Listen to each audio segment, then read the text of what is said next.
Hello, it's me again, Jennifer with Watercolor Girlfriend, and thanks for joining us today.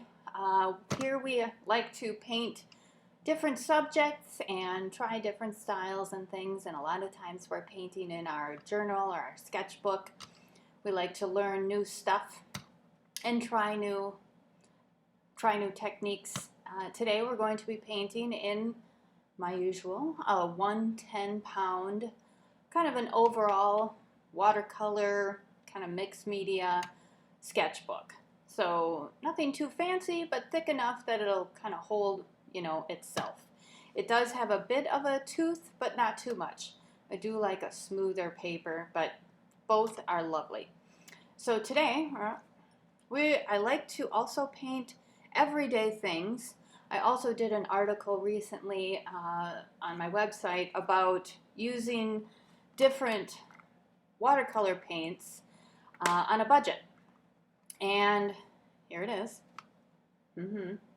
And I have that one, and you've seen them a million times, and you probably used them as a kid. Maybe you are still a kid. And here's a large one.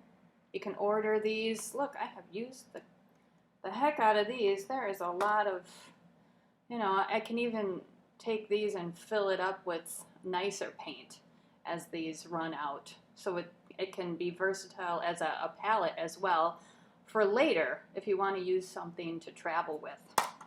And then I just picked this up when I saw it at the, I think it was in the dollar bin, which is probably $3 now at Target. And it's just a nice little tin, and it has a simple little set that you can use. Let's get that in there for you. It comes with a little brush, maybe not exactly what you want to use, but you could even take another one that you have and cut it down to this size and stick it right on in there. And again, when these paints are used up, you can fill in the paint that you like a little better, something else that you enjoy. And then it came with a little chart there that you can fill out yourself. So, I also wanted to show you that the paints aren't too bad. I'm not entering this stuff in a gallery show. I might send it to a friend or a family member just to say, hey, and, it gets put up or put on the refrigerator still, like when you were a little kid. But it doesn't have to be something super fancy, just, to explore different subjects, play around with different techniques, and something that you can just, tuck right into a travel kit. And then you can add any of your, you could bring a bigger brush if you wanted. And this painting as well, again, I do like to paint everyday objects, so you'll see a lot of those in the videos that we do here. And it does have a little bit of line work. And if you aren't familiar, I do like to use 3 different ink pens sometimes when I create some paintings. This one is a Pilot, and this is like an extra fine roller ball. And then this is the Uniball version. It's a little bit thicker, but it's a really nice ink. It's very rich, and it dries nice. This one is fine. I think they have an extra fine as well, and this one is a waterproof. However, you do want to let it soak in.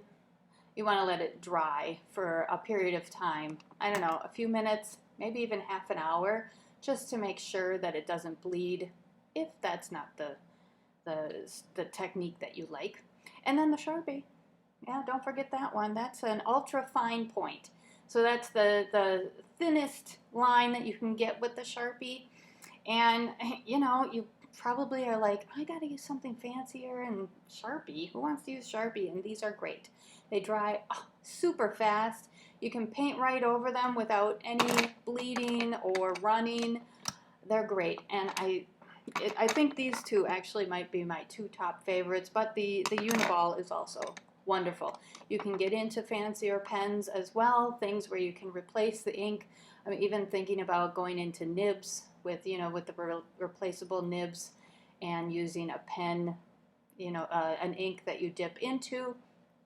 Maybe we'll give it a try. But these give you a nice narrow line, which I love.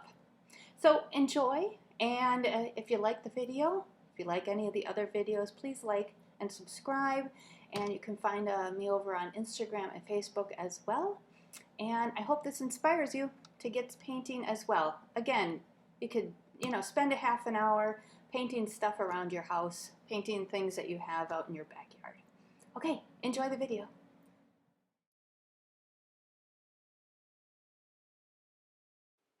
So here we are, starting off with the drawing. Of course, you can fast forward through this part. I did this fast forward to make it about a minute. And just getting settled in here and the direction that I want to paint everything in. Excuse me, draw and paint everything in.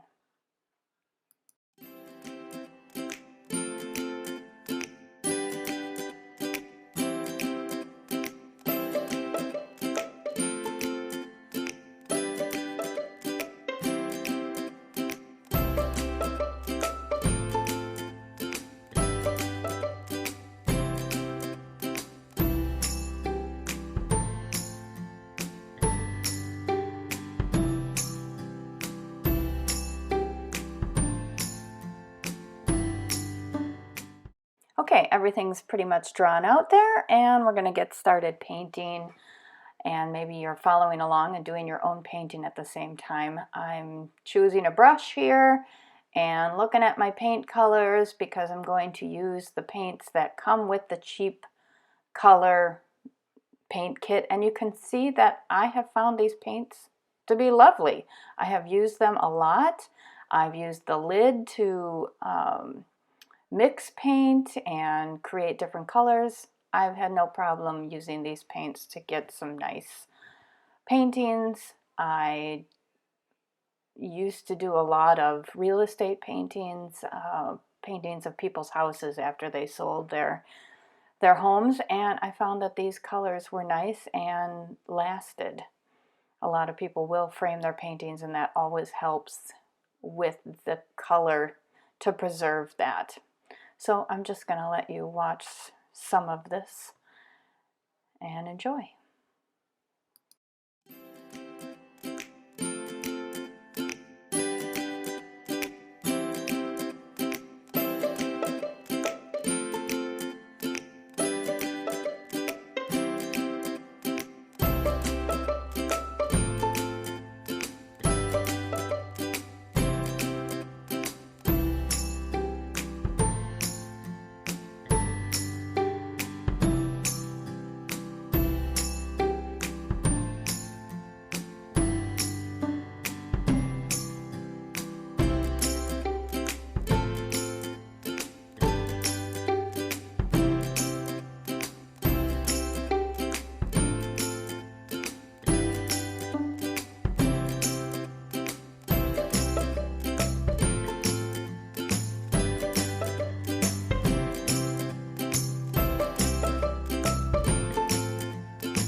So we're almost finished here, and I have to apologize. My camera is going to cut out, and you won't exactly see the final painting where I add the background colors as I like.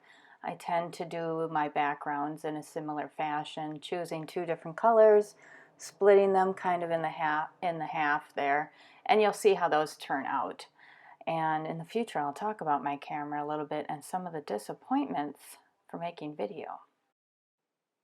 So then you can see that I added those background colors. I chose like a pinky red color and then like a yellowy green.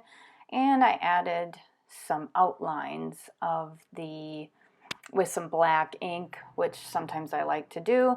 And then you can see how it looks here. So you could skip that or add even more if you like. And of course I signed it, and there you have it.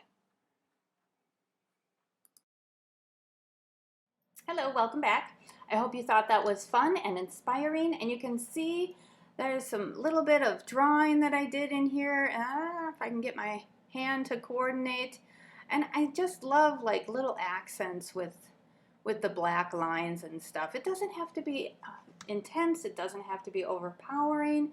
It doesn't have to be, hey, I'm a black line, but it can give you a little bit of that extra detail to the painting that you just did, or even beforehand, which you can see some of those videos on here as well, where I've drawn like a tree or some landscaping beforehand and then paint afterwards, and that is super fun. And that's where you're going to want to use a waterproof ink or let it dry for a little bit as well. Okay, subscribe and like, and we'll see you next time.